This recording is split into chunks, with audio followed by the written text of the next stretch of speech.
Welcome to the Learning Pines YouTube. We hope this video helps. You start by preparing the essentials.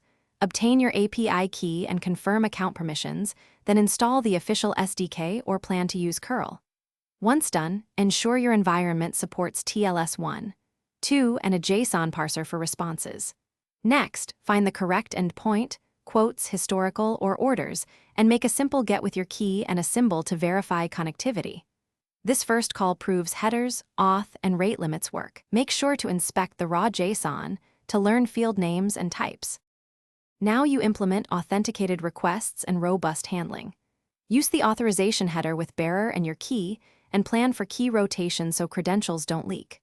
Once you get responses, handle pagination and read rate limit headers. When throttled, apply exponential backoff and retry with jitter. Also, parse timestamps carefully. APIs often return exchange time zone or epoch.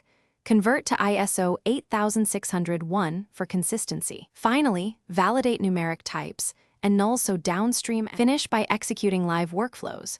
Submit test orders in the sandbox, inspect order ID and status transitions, and move to production only after repeated success.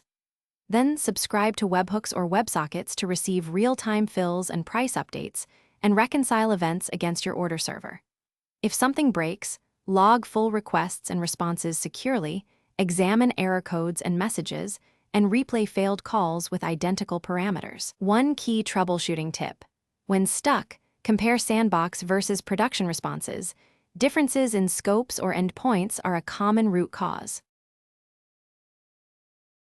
Thanks for watching. Consider subscribing if we helped you.